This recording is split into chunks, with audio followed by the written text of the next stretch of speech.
우리에게 주시는 하나님의 말씀은 야고보서 1장 19절로 27절까지입니다. 함께 봉독합니다. 내 사랑하는 형제들아, 너희가 알지니 사람마다 듣기는 속히 하고 말하기는 더디하며 성내기도 더디하라. 사람이 성내는 것이 하나님의 의를 이루지 못함이라. 그러므로 모든 더러운 것과 넘치는 악을 내버리고 너희 영혼을 능히 구원할 바 마음에 심어진 말씀을 온유함으로 받으라. 너희는 말씀을 행하는 자가 되고 듣기만 하여 자신을 속이는 자가 되지 말라. 누구든지 말씀을 듣고 행하지 아니하면 그는 거울로 자기의 생긴 얼굴을 보는 사람과 같아서 제 자신을 보고 가서 그 모습이 어떠했는지를 곧 잊어버리거니와 자유롭게 하는 온전한 율법을 들여다보고 있는 자는 듣고 잊어버리는 자가 아니요 실천하는 자니 이 사람은 그 행하는 일에 복을 받으리라. 누구든지 스스로 경건하다 생각하며 자기 혀를 제갈 물리지 아니하고 자기 마음을 속이면 이 사람의 경건은 헛것이니라. 하나님 아버지 앞에서 정결하고 더러움이 없는 경건은 곧 고아와 가부를 그 환난 중에 돌보고 또 자기를 지켜 세속에 물들지 아니하는 그것이니라. 본문 26절로 27절 전반부에 누구든지 경건하다 생각하며 자기 혀를 제갈 물리지 아니하고 자기 마음을 속이면 이 사람의 경건은 헛것이라. 하나님 아버지 앞에서 정결하고 더러움이 없는 경건은, 이 말씀에서 헛것으로서의 경건, 정결하고 더러움이 없는 경건을 언급하고 있습니다. 이는 참되지 못한 경건과 그 다음에 참된 경건이 있음을 말해주고 있습니다. 무엇이 참된 경건이겠습니까?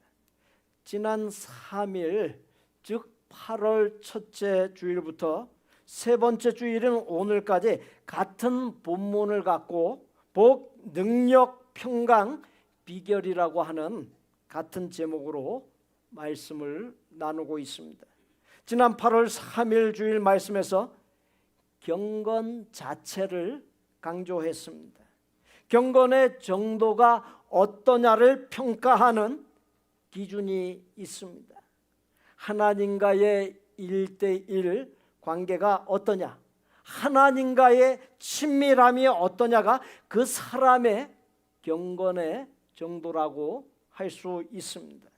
하나님과의 1대1 관계가 깊음, 곧 친밀함이 말씀의 제목처럼 하나님의 복과 능력과 평강을 누리는 비결입니다. 이를 달리 표현하면 하나님과의 관계에서 성공하는 사람이 세상에서의 삶도 승리할 수 있다는 것입니다. 그러므로 무엇보다도 중요한 것이 하나님과의 관계에서 성공하는 것입니다. 그렇다면 삶의 목표를 무엇에 두어야 하겠습니까? 하나님과의 관계를 성공하는 것에 두어야 합니다. 신앙생활이든 이 세상에서든 성공하고 승리하기를 원한다면 하나님과의 관계를 잘 이루어 가십시오. 경건을 잘 이루어 가기 위해 하나님과의 1대1 관계에서 성공하기 위해 구체적으로 어떻게 해야 하느냐라고 하는 것은 성도 개개인의 몫입니다. 지난 주일의 두 번째 말씀의 제목인 복, 능력, 평강 비결이 말을 잘하는 것, 언어의 성공에 있다라고 말씀드렸습니다. 말을 잘하기 위해 본문 19절에 듣기는 속히 하고 말하기는 더디하라고 하는 말씀의 의미를 네 가지로 전해드렸습니다. 첫째, 말하는 것보다도 듣는 것을 우선시하고 충분하게 듣고 상대방이 말하고자 하는 것을 놓치지 말라는 거. 둘째, 상대방의 말을 들어주는 것을 잘하되 깊이 생각한 후에 조심스레 답변하라는 것. 들은 말을 만나는 사람에게 쉽게 전달하지 말고 말을 한 사람에게 조금이라도 누가 되거나 허물이 되는 말을 하지 말고 유익이 되는 말만 하라는 것. 셋째, 사람들을 긍휼히 여기는 마음으로 대하라는 것. 넷째, 나보다 남을 더 낮게 여기라는 것으로 말씀드린 바 있습니다. 오늘 세 번째로 말씀의 제목인 복, 능력, 평강을 얻는 비결을 나누고자 합니다. 본문 19절 후반부에서 20절에 이 말씀 함께 봉독합니다. 성내기도 더디하라. 사람이 성내는 것이 하나님의 의를 이루지 못함이라.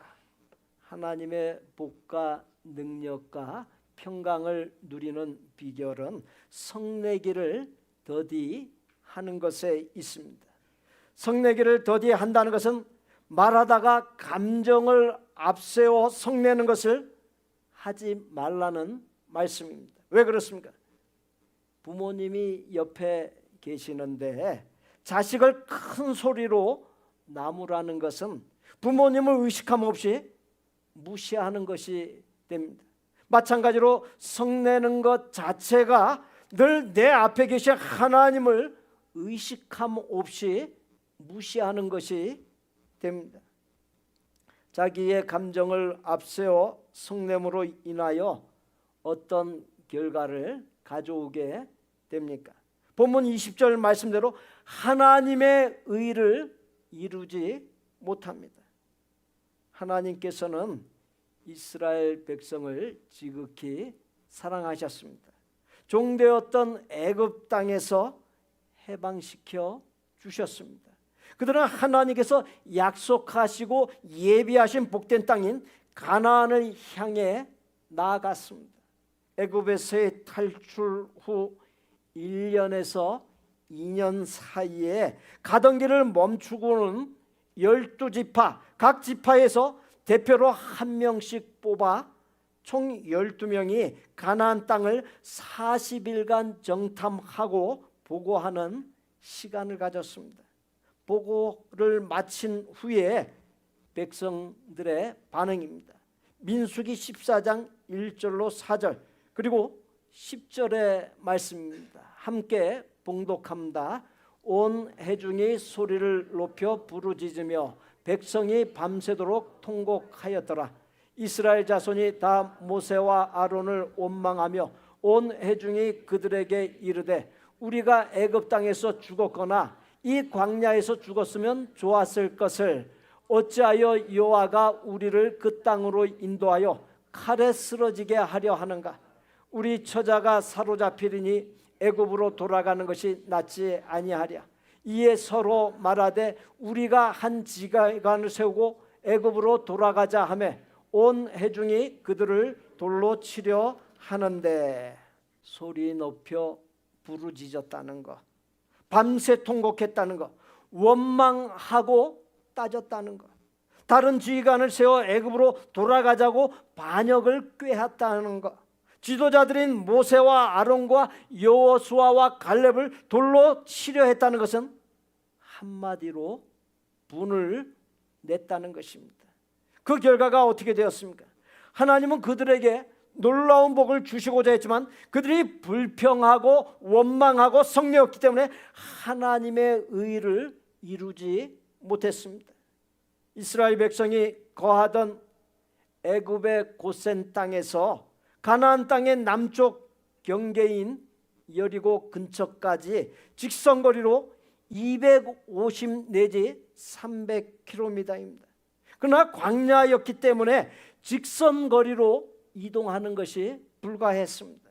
실제로 이동 가능한 경로의 길이가 400에서 500km 정도가 됩니다. 출애굽 인원에서 남자만 60만 명이라고 했는데 여자와 어린 아이를 포함하면 약 200만여 명 이상으로 추정합니다. 거기에다가 가축대까지 있었습니다. 여자와 아이를 포함한 200만여 명의 인원과 가축대가 광야길을 걸어 가나안까지 가려고 하면 하루에 약 15 내지 20km 이동이 가능합니다. 그러한 사실을 볼 때 애굽 고센 땅에서 여리고 근처까지 약 27일 정도 걸립니다. 그런데 어떻게 됐습니까? 말도 안 되는 40년의 긴 세월이 걸려서야 하나님께서 예비하시고 약속하신 땅인 가나안 땅에 들어갑니다.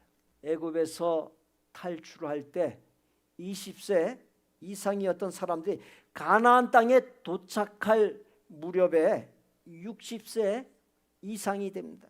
그 60세 이상 된 사람들 중에서 하나님의 말씀에 순종했던 여호수아와 갈렙을 제외하고는 모두 광야에서 고 말았습니다. 또 다른 사례가 있습니다. 민수기 20장 7절로 12절까지입니다. 이 말씀 함께 봉독합니다. 여호와께서 모세에게 말씀하여 이르시되 지팡이를 가지고 네 형 아론과 함께 회중을 모으고 그들의 목전에서 너희는 반석에게 명령하여 물을 내라 하라. 네가 그 반석이 물을 내게 하여 회중과 그들의 짐승에게 마시게 할지니라. 모세가 그 명령대로 여호와 앞에서 지팡이를 잡으니라. 모세와 아론이 회중을 그 반석 앞에 모으고 모세가 그들에게 이르되 반역한 너희여 들으라. 우리가 너희를 위하여 이 반석에서 물을 내려 하고 모세가 그의 손을 들어 그의 지팡이로 반석을 2번 치니 물이 많이 솟아나오므로 회중과 그들의 짐승이 마시니라.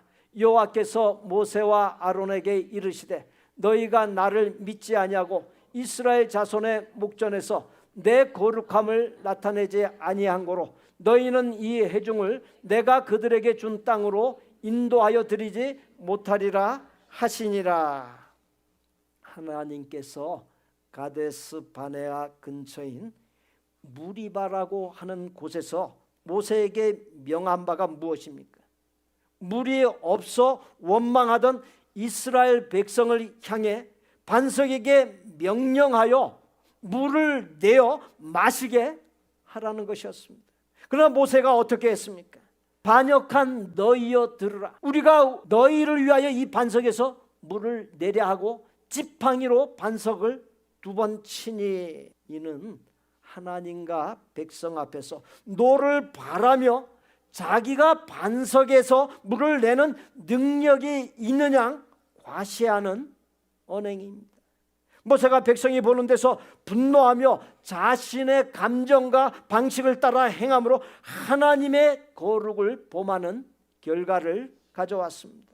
모세의 언행에 대해 하나님께서 너희가 나를 믿지 아니하고 이스라엘 자손의 목전에서 내 거룩함을 나타내지 아니한 고로 너희는 이 회중을 내가 너희들에게 준 땅으로 인도하여 드리지 못하리라 하시니라. 이는 모세와 아론이 약속의 땅인 가나안에 들어가지 못한다라고 하는 말씀입니다.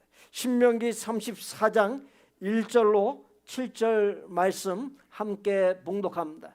모세가 모압 평지에서 느보산에 올라가 여리고 맞은편 비스가 산꼭대기에 이르매 여호와께서 길르앗 온 땅을 땅까지 보이시고 또 온 납달리와 에브라임과 므낫세의 땅과 서해까지의 유다 온 땅과 네겝과 종려나무의 성읍 여리고 골짜기 평지를 소알까지 보이시고 여호와께서 그에게 이르시되 이는 내가 아브라함과 이삭과 야곱에게 맹세하여 그의 후손에게 주리라 한 땅이라.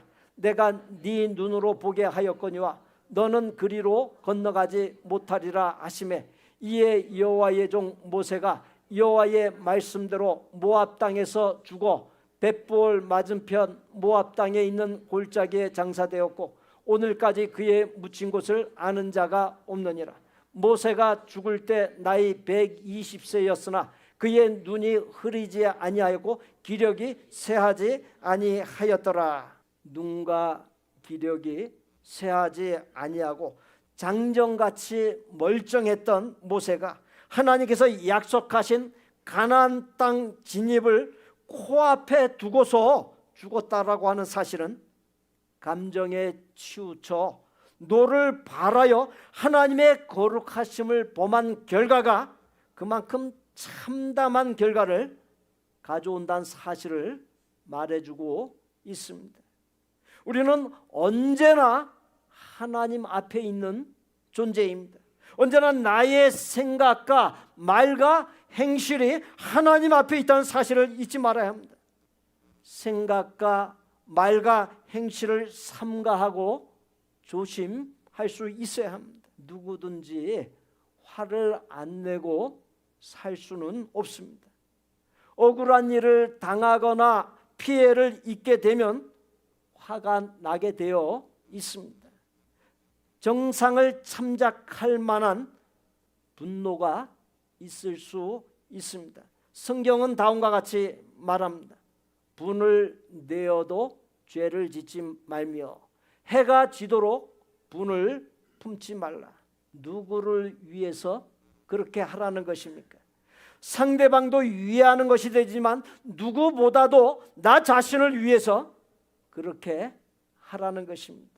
분을 내어도 죄를 짓지 말라고 하는 것은 마음에 화가 나더라도 입을 열어서 악한 말을 하거나 폭력적인 행위를 하지 말라는 것이, 또 해가 지도록 분을 품지 말라 했는데 화가 날 때 하나님 앞에 엎드려서 하나님, 제 안에 뭉쳐진 마음, 분노의 마음을 풀어주옵소서, 평안을 주옵소서 하며 마음의 평안을 위해 기도하여 모든 분노를 날려버리라고 하는 것입니다. 노를 바라다가 신경이 과민해지고 혈압이 높아져 뇌졸중으로 쓰러지는 돌이킬 수 없는 불행을 초래합니다. 나비 효과라고 하는 이론이 있습니다. 생각지도 못한 아주 소소한 것이 상상도 못했던 엄청난 결과, 돌이킬 수 없는 결과를 가져온다라고 하는 이론입니다. 그렇게 입술의 말뿐만 아니라 그것을 좌우하는 마음을 평안하고 여유롭게 잘 다스리고 관리할 수 있어야 합니다. 그래야 평안한 가운데 건강하게 오래 살 수 있습니다. 다른 사람이 잘못하고 내가 잘했을 때 큰 소리 치지 아니하고 성내지 아니하고 참는 것이 쉬운 일은 아니지만 더 나은 결과를 위해서 참아야 합니다. 내가 참고 있으면 경우에 맞지 아니한 거, 억울한 거, 분통 터지는 것을 하나님께서 다 아시고 결국에 가서는 사람들도 다 알게 됩니다. 힘들게 하는 상황에서 참는 모습은 하나님뿐만 아니라 사람들도 인정하는 참으로 아름다운 덕이 되고 힘들게 하는 모든 상황을 해결하게 되는 형통함을 가져다 줍니다. 잠언 22장 24절로 25절 그리고 그 이하의 말씀들 함께 봉독합니다. 노를 품는 자와 사귀지 말며 울분한 자와 동행하지 말지니 그의 행위를 본받아 네 영혼을 온물에 빠뜨릴까 두려움이니라. 자기의 마음을 제어하지 아니하는 자는 성읍이 무너지고 성벽이 없는 것과 같으니라.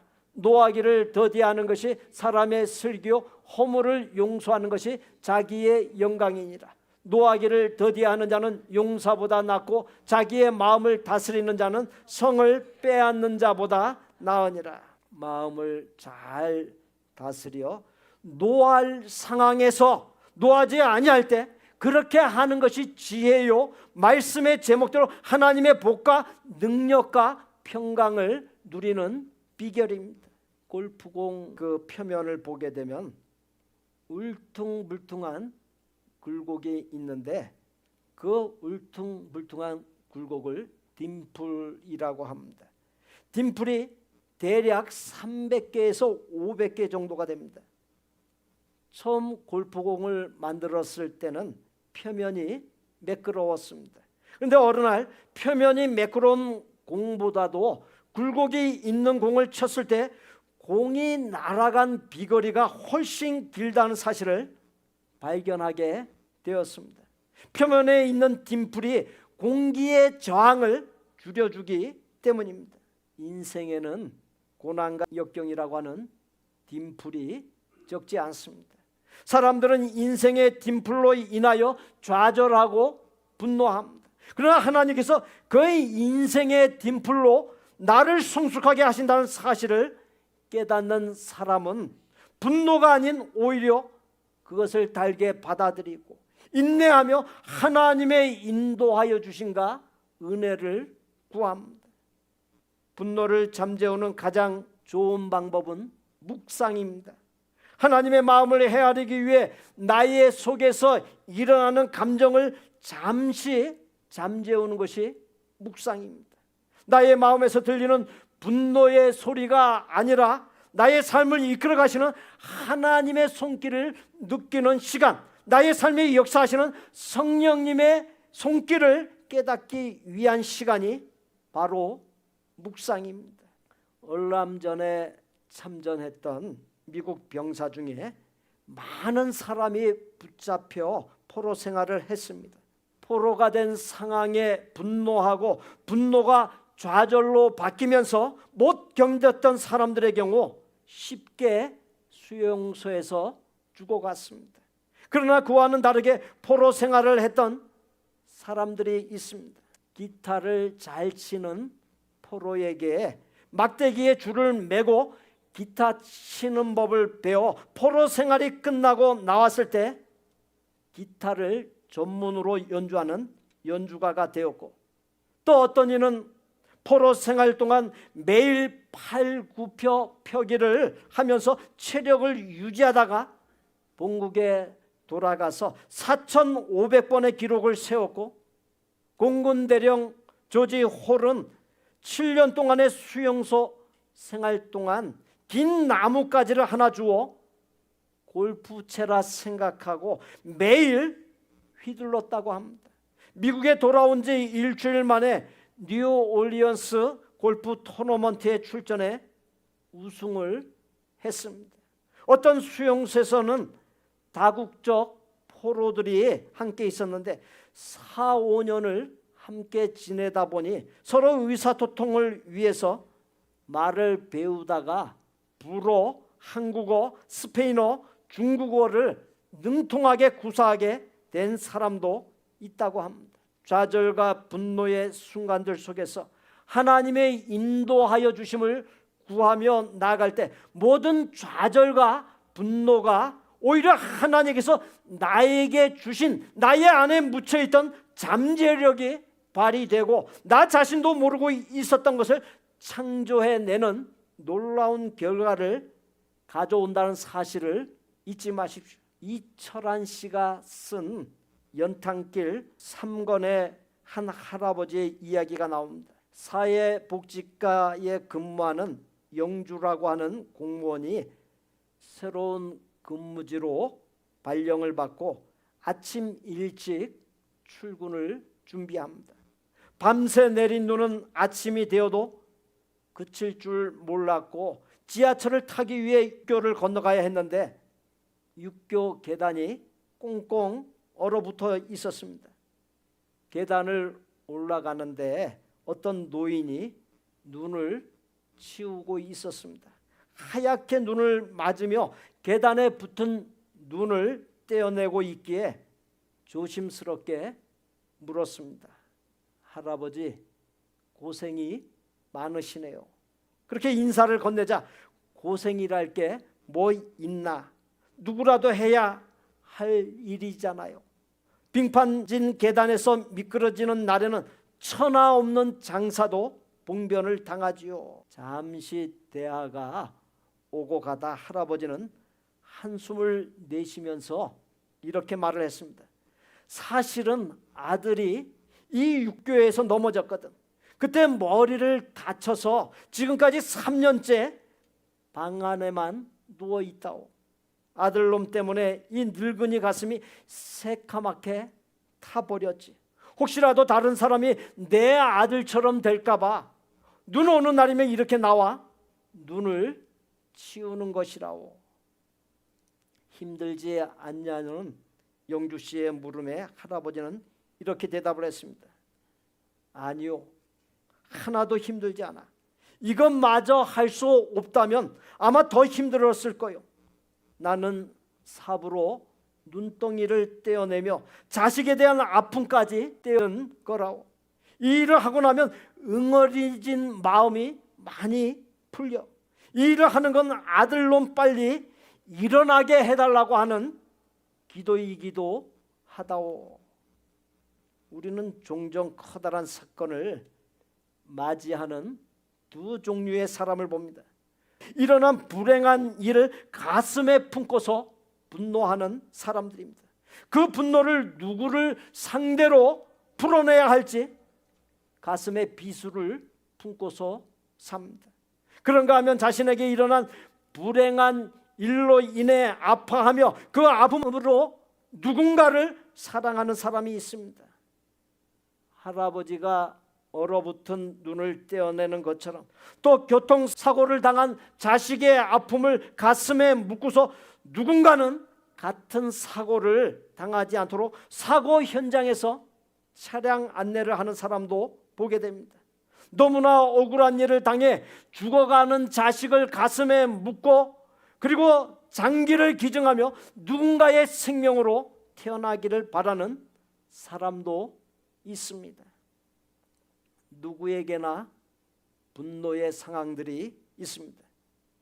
그런데 무엇이 중요합니까? 분노의 상황 속에서 분노하게 되면 더 큰 분노로 발전하고 삶을 점점 크게 망가뜨린다라고 하는 사실입니다. 반면에 분노를 잘 다스리고 긍정적인 삶을 위한 에너지로 삼을 때 분노가 하나님의 복과 능력과 평강으로 바뀌는 결과를 가져온다라고 하는 사실입니다. 그러므로 중요한 것은 분노를 대하는 태도요 관리인 것입니다. 다시금 본문으로 돌아갑니다. 19절 후반부와 20절 말씀 함께 봉독합니다. 성내기도 더디하라. 사람이 성내는 것이 하나님의 의를 이루지 못함이라. 분노를 터뜨리지 아니하고 잘 다스릴 때 그것이 삶을 복되게 하고 하나님의 의를 이루는 결과로 나타납니다. 발명가 에디슨의 이야기입니다. 에디슨은 자기의 정원을 아름답게 가꾸어 놓고 꽃들과 대화를 했다고 합니다. 그런데 어느 날 아침 정원에 가 보았더니 정원이 엉망이었습니다. 밤사이에 꽃 도둑이 들어와 꽃을 따간 것까지는 좋았는데 손으로 닥치는 대로 꽃을 따서 줄기가 상한 것도 있었고 심지어 뿌리가 뽑힌 것도 있었습니다. 그래서 에디슨이 집으로 들어가 종이를 찾아 이렇게 썼습니다. 꽃 도둑님, 앞으로 꽃을 꺾으실 때는 부디 가위를 이용해 주시기 바랍니다. 그는 그 메모를 가위와 함께 정원이 잘 보이는 곳에 매달아 놓았습니다. 이 얼마나 여유로운 넉넉한 마음가짐과 삶의 모습입니까? 삶이라고 하는 것은 마음의 상태에 따라 감정 따라 말한 대로 되어지게 마련입니다. 마음이 불만으로 차 있으면 불만을 토해내면서 삽니다. 감정이 화로 차 있으면 화를 내면서 삽니다. 부정적인 말을 하면 부정적인 삶을 삽니다. 그러므로 믿음의 사람인 우리는 마음과 감정과 입술의 말을 잘 다스려서 천국이 되게 해야 합니다. 그렇게 될 때 이 세상에서도 천국의 삶을 살 수 있습니다. 말씀의 제목대로 하나님의 복과 능력과 평강을 누리기 원하십니까? 분노의 감정과 말을 모양이라도 취하지 마십시오. 삶의 흔적조차 없게 하십시오. 늘 온유한 마음과 말이 되게 하십시오. 우리 구주 예수 그리스도의 은혜와 아버지 하나님의 거룩하고 완전한 사랑과 성령님의 교통 내주 역사하심이 성내는 것을 삶에서 완전히 떠나보내므로 하나님의 복과 능력과 평강이 넘치기를 소원하고 작정하는 아름다운 마음의 성도들과 성도들의 가족과 생업과 학업과 대인관계와 미래 위에 우리 복된 교회 신앙 공동체 위에 이제로부터 영원토록 함께 계실지어다. 아멘.